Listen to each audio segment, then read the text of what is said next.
Hello everybody. Bonjour à tous. This is Mac Plays on Mac and welcome back into Mac Island. This is episode number 8 and we have quite a few things exciting to do today. In the previous episode, we launched a transportation overhaul. Over the past few episodes, we have been adding new neighborhood a bit everywhere. Particularly next to this university, we had a lot of population settling in as their main residence. Our bus system was becoming outdated. Indeed, some of the lanes were lacking bus amount, and also now we are not covering the whole population. So we added a new lane to go to the university and via some of the new neighborhood we created. And on top of this, we added a whole new transportation system, the tram. Our tram system is composed of two lines utilizing our two main axles. Now in today's episode, and this is something very exciting, we are finally going to be able to use the actual official Paradox mod. We are going to go through a list of the mods that I actually used during this build. We are also going to utilize some of the new assets provided by the Beach Property Pack asset. And finally, we are going to rebuild that monstrosity of intersection that I built in one of the first episodes of Mac Island. Alright, let's jump in it. You probably have seen quite a few videos now about it, so I'm not gonna talk too much about Paradox mod, but yes, it is finally out. This is a list of the mods that I'm currently using into my build. So we have water features, extra landscape tool, move it, unified icon library, better bulldozer, tree controller, anarchy obviously, extended transport manager. You're gonna have also signature fix that I'm gonna use. I don't know if I selected right now when I did that video, but I'm gonna end up using it. I'm also having line tool and rod wear remover. So remember, this is a brand new feature into the game, and at the time of that video being recorded, 43 mods were available. Now it's not just including all of the maps and stuff like this. As you can see, I'm only talking about code mods, which also include, for whatever reason, all of the playlist as well as the radio station. But 43 is actually just the beginning. For example, right now when I'm actually recording the audio of this part of the video, we are at 85 already. And to put that in perspective, it's only been 6 days since Paradox mod is usable and available for everybody to use. I'm pretty happy with the Paradox mod system.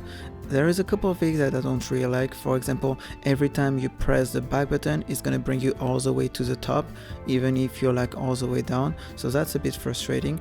And sometimes I feel like the mods themselves, they are not as responding, sometimes when I launch a game, the mods are actually not activated. So I just need to quit the game and relaunch it.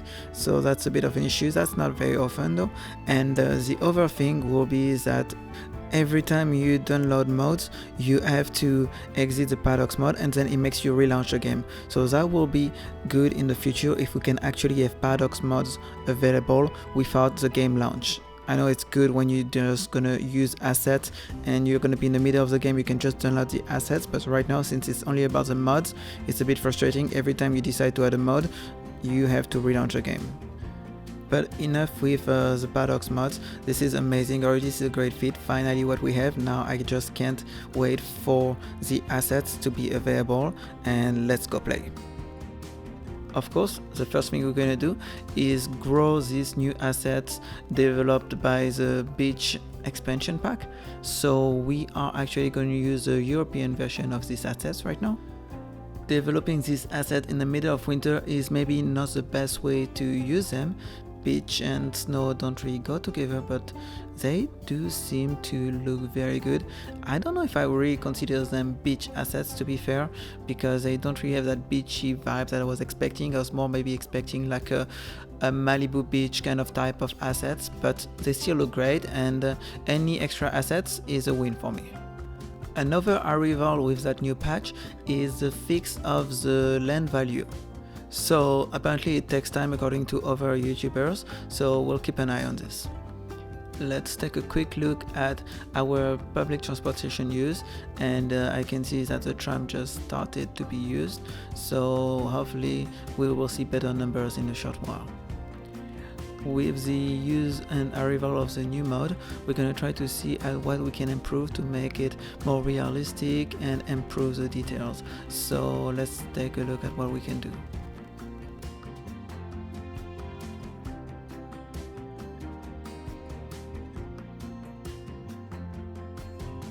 When I first heard of the beach expansion pack, I thought this was a perfect area to add a little beach place into our city, like maybe a beach complex and some stuff like this. Unfortunately, we don't have the sand, we don't have a lot of things that people were expecting, so we're just gonna build a neighborhood with the beach themed house now.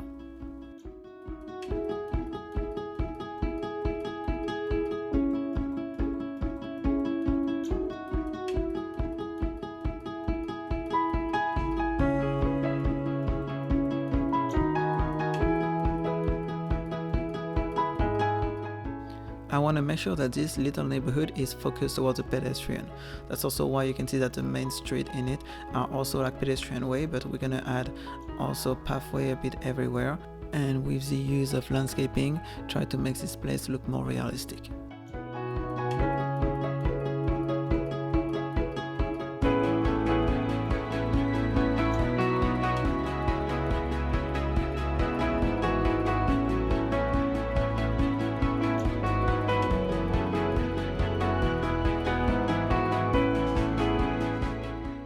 With the detailing part of this neighborhood approaching its end, let's take a look at the snow melting away.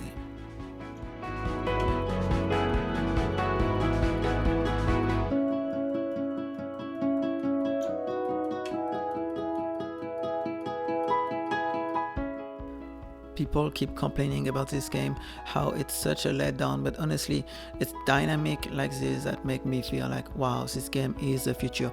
It has so much potential. We just need to wait to see what it's gonna be able to do, but it's gonna be crazy. Alright, now it's time to make this park a bit more integrated into our new neighborhood, and also we're gonna add some parking area because there is not much place to park around here, especially that neighborhood being pedestrian roads only.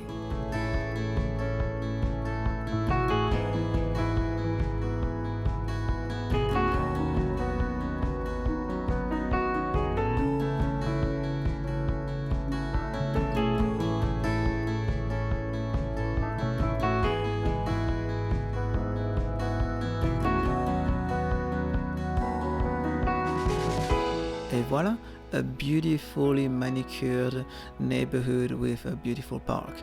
Now this park will be expanded to the island later down the road, just waiting for more assets. And while we are working on our city park, I decided to use this area by our cemetery and to make it more pedestrian friendly, walking around like if it was just an actual park. So again, I just can't wait for more assets to make like benches and also like a better area, better use of this. But right now we're just gonna have to use our imagination and feel like they can actually use it and they have reason to use it.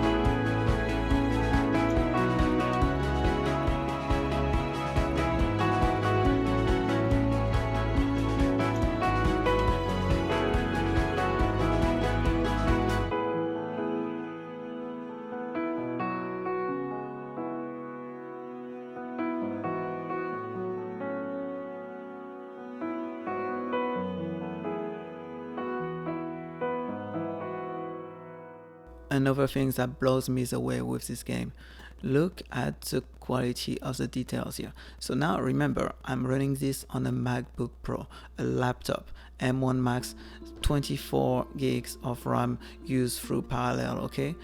And still it looks very good. This is medium graphic, guys. Look at that pantograph moving up and down, just following the electric line, which is also moving, by the way, sideways like this, like the wind or like something is just putting pressure on it. This is just incredible. That taxi cab, when he's slowing down, you can see the brake lights and it's also followed by the motion of him slowing down. You can see like how the car is tilting towards the front. All of this just to see that there is so much more detail, so much realism into this, that this game is gonna be very, very good in the future. Alright, enough with the praises. Now let's fix a mistake that I made during one of the first episodes of this series. To make it easier, I decided to go with a trumpet kind of intersection. I still think this is not going to be the best kind of intersection I've designed it, or I will be able to design in the future, but this is just a beginning. I wanted to try out a few different designs, and that's the one I came up with. I still love the fact that in City Skyline 2 you have this slowing down and accelerating lane, and it's very easy to connect into them.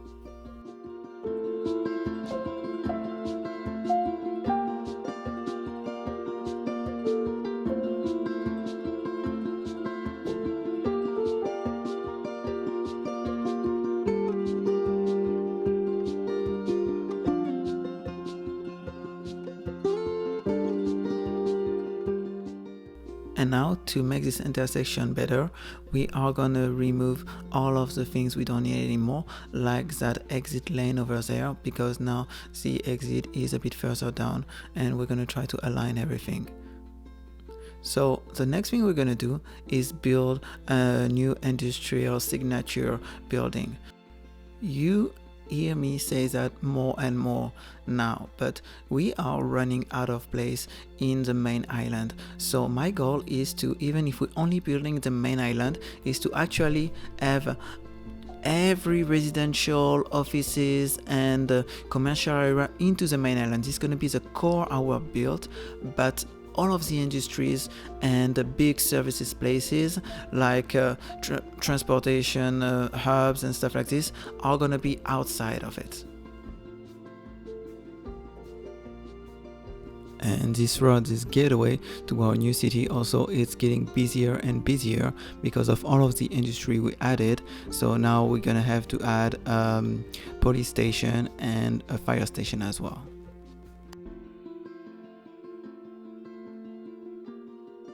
As you can see, I'm still struggling with Move It. It's not as easy to use as the older version of it, but it's getting there. I have a lot of hope.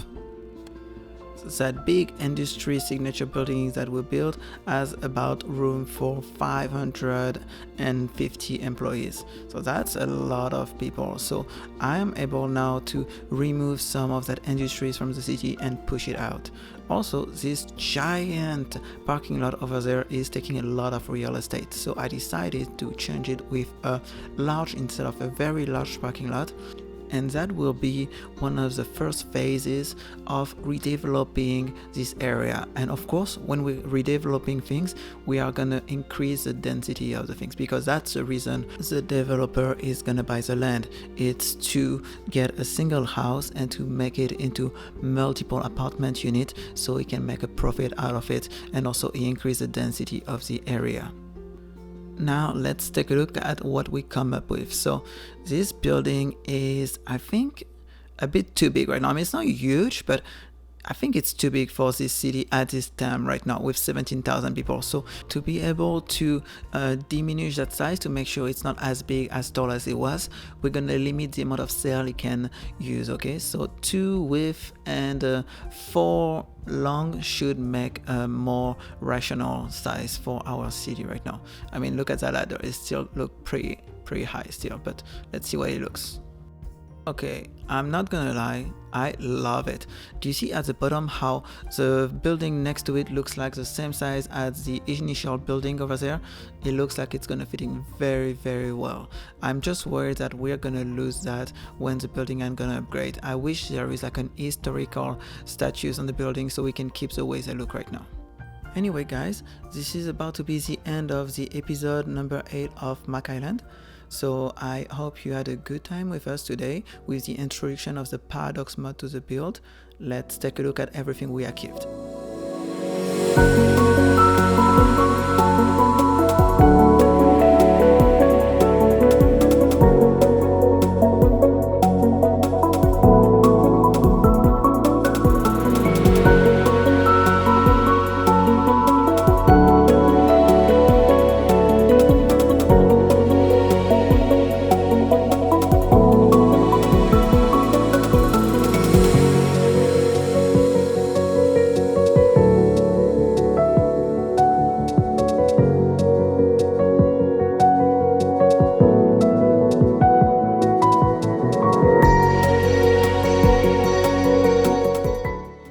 encore merci à tous. Thank you so much everyone for making it until the end of the video.